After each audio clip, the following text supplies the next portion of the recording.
was in that the difference in those years between I'm Not Alone and your 2022 release? A So lot of frustration, a whole lot of frustration.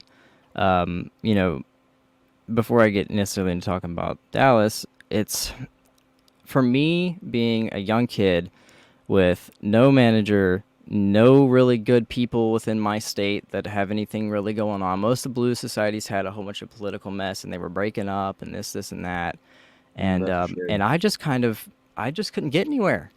It's like, and with no ego, I knew I was like, okay, I have a God given gift, and I'm really insane for my age. This is crazy. I'm like a miracle, but I can't get anywhere. And it was really frustrating. I mean, this went on for what felt like 7 years probably, or more of that, of just playing in front of So 5 people, 7 including the years for bar you is staff. half your life almost. Yes. Yes. I mean, it was Yeah. like, there'd be like 5 people in the venue, and that's like 2 of them are the people that are working there. Hmm. And so, and that got really frustrating. And, right before I did this album that I just did, I did the Dallas competition, and that I knew it. I was like, I knew I had to win it, and I knew I was going to win it. And I was like, I want this so bad. I How knew, has and that changed your life? How has that changed you?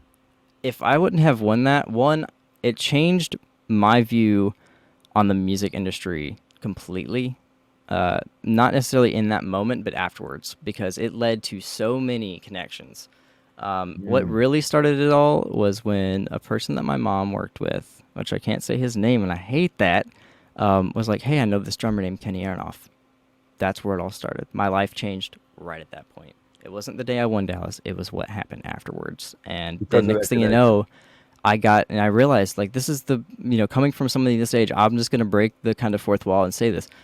You think there's like this giant barrier between you and like all these Hollywood people and these really famous musicians, and then you realize everybody just someone has this person's phone number, this person knows them, this person did Yep. drugs with them in high school, whatever the weird story is, and but like you really do realize they're normal people, Oh like yeah, totally normal, and like just like you and you I, can buddy. easily get in contact with these people, but there's this Yeah, barrier, and it's good that there's a barrier there. There has to be a barrier in a sense, but that changed my life. And next thing you absolutely. know, I'm recording with like these arguably the best musicians on the planet.